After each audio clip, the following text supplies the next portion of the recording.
Bonjour à tous, bienvenue dans l'interview. En ce 1er mai, notre invité est Philippe Van Mulder, secrétaire général de la FGTB Bruxelles. Bonjour. Bonjour. Alors, ce 1er mai est marqué d'abord par une agression, c'est celle du député fédéral Raoul Edebo, PTB, qui a été blessé à l'arme blanche alors qu'il allait monter pour faire son discours du 1er mai. Ça veut dire qu'il y a un climat un petit peu passionnel, c'est compliqué? En tout cas, ça n'est pas un événement anodin et je tiens d'abord à envoyer évidemment ma solidarité et celle de la FGTB à ce responsable politique.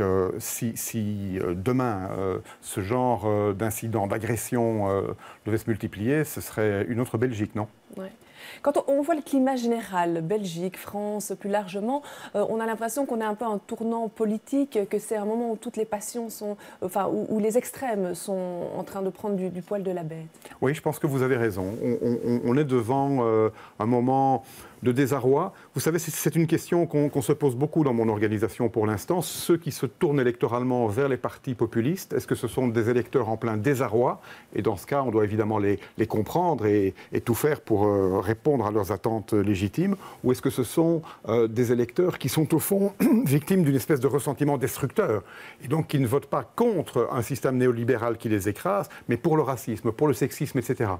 Et donc, cette question-là, elle nous traverse et je pense que la réponse qu'on va apporter à cette question, elle va dessiner non seulement l'avenir de nos organisations, mais aussi la société qu'on va laisser à celles et ceux qui nous suivent. Non, mais le constat, beaucoup de personnes sont d'accord, mais quel est le début de solution qu'on peut donner? Alors, le début de solution, en tout cas, en ce qui nous concerne, c'est nous avons la conviction que ce que nous pouvons absolument pas faire, c'est oublier que les classes populaires sont le centre de notre société et doivent être le centre de nos attentions. Donc nous devons, par rapport à ces classes populaires dont certains disent qu'elles ont disparu, qu'il n'y a plus d'ouvriers, qu'il n'y a plus de contremaîtres, etc., et que cette société est en train d'évoluer vers un tout autre modèle, nous devons au contraire constater que les ouvriers sont toujours là. Alors c'est une classe ouvrière qui évolue, qui se transforme, mais elle est toujours là. Et ce qu'on doit faire, je pense, c'est transformer la colère légitime des gens en mobilisation pour des combats collectifs. Ça, c'est vraiment l'enjeu aujourd'hui pour une organisation syndicale. Alors, quand on entend Marc Goblet assez remonté pour ce 1er mai, il appelle à un changement de cap. On va voir ce qu'il dit. Il dit « Le gouvernement Michel est clairement le gouvernement des riches et des patrons. Ce gouvernement, ce n'est pas la bonne image qu'on voit, c'est pas grave. Ce gouvernement ne fait rien pour les travailleurs, les jeunes et les demandeurs d'emploi et les pensionnés. » Est-ce qu'on n'est pas un peu caricatural quand on est dans des déclarations pareilles? Je ne partage pas l'idée que ça soit une caricature, parce que c'est une convergence de décisions qui sont quand même, sans faire dans la caricature ou dans la langue de bois, c'est quand même une convergence de décisions qui sont à chaque fois des décisions de nature excluante. Je prends deux exemples. Les exclusions du chômage, que de vies brisées, y compris dans notre région.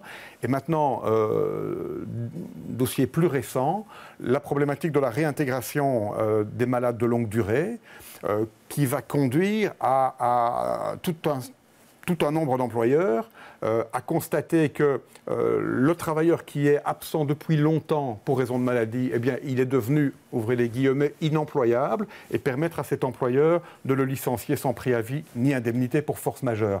C'est une décision que nous devons à Maggie de Bloch, et c'est une décision qui est vraiment extrêmement excluante. Donc je pense que, malheureusement, je pense que mon collègue et ami Marc Goblet a raison. On est devant un gouvernement qui, quand il y a deux voies, choisit assez systématiquement la voie de l'exclusion et non de l'insertion. Oui, au moment où il y avait les grandes manifestations, on disait attention, les syndicats, vous êtes mobilisés contre le gouvernement, mais pas tellement contre les mesures. Est-ce qu'avec le même gouvernement, on peut aller vers d'autres mesures ou il faut changer? Mais écoutez, jusqu'à preuve du contraire, ce n'est pas encore le bureau fédéral de la FGTB qui décide de changer de gouvernement. Ça se fait soit parce que le gouvernement a été conduit à remettre son tablier au Parlement parce que la colère populaire s'est inscrite dans des mobilisations qui l'ont forcé à le faire. Ça fait longtemps qu'un gouvernement n'est plus tombé de cette façon-là en Belgique, soit parce que la législature est terminée et que les citoyens sont appelés aux urnes. Alors, qu'est-ce qui va se passer? Est-ce que ce gouvernement va tenir jusqu'à la fin de la législature? Je n'en sais rien. quand on fera le bilan de l'action du gouvernement Michel, que d'aucuns appellent le gouvernement De Wever-Michel, on va tout de même se rendre compte que pour le monde du travail, les reculs sont extrêmement nombreux et c'est contre ça évidemment que nous devons nous battre et parvenir à mobiliser nos militants. Alors je vous propose de regarder une carte blanche qui est parue dans Le Soir ce week-end, c'est celle de Daniel Baqlen qui est le ministre des Pensions. Alors il frappe fort en disant que la gauche a trahi l'héritage de Karl Marx. Alors je le cite, à entendre certains, je pense surtout aux syndicats et aux partis d'opposition, j'avais le sentiment que pour eux le travail était une punition et la pension une délivrance. Le progrès social consiste non pas à s'arrêter de travailler de plus en plus tôt, mais à créer des emplois pour chacun et rendre le travail épanouissant pour tout le monde. Alors le travail, c'est un fardeau ? Mais c'est un non-événement, cette carte blanche. Hein. Vous savez que depuis maintenant au moins une dizaine d'années, l'EMR a décidé que ce n'était pas possible de laisser la rue, les places publiques et aussi la fête du 1er mai à ceux qui représentent les travailleurs. Et donc il a inventé qu'il était le meilleur chantre de la valeur travail et c'est les réunions qu'on a connues à Jodong, maintenant je pense à Cours-Saint-Étienne. Je dis que c'est insignifiant parce que c'est attendu. Je veux dire qu'on attendait que non seulement dans la presse écrite, mais aussi ce matin à Cours-Saint-Étienne, le MR tape sur les syndicats et sur les partis de gauche. L'interview à laquelle vous faites allusion, c'est un tissu d'injures, de demi-vérité et de contre-vérité. Il y a quand même quelque chose qui est de l'ordre du vrai dans ce que dit Daniel Baqlen. Et on peut partager ça tout à fait. C'est vrai que le travail, ça peut être la meilleure ou la pire des choses. Vous savez quoi ? Quand on est malade et qu'on va trouver son médecin, assez souvent, évidemment quand l'état de santé le permet, le médecin va donner comme message à la personne qui est malade, vous devriez tenter le plus vite possible de reprendre le travail. Non pas pour être désagréable avec la personne, mais parce qu'on sait en effet que le travail est structurant et qu'il peut aider à retrouver la santé. Mais d'un autre côté, et c'est le côté ambivalent du travail, lorsque les conditions de travail ne sont pas bonnes, le travail peut être un vecteur de burn-out, de troubles musculo-squelettiques, etc. Voilà.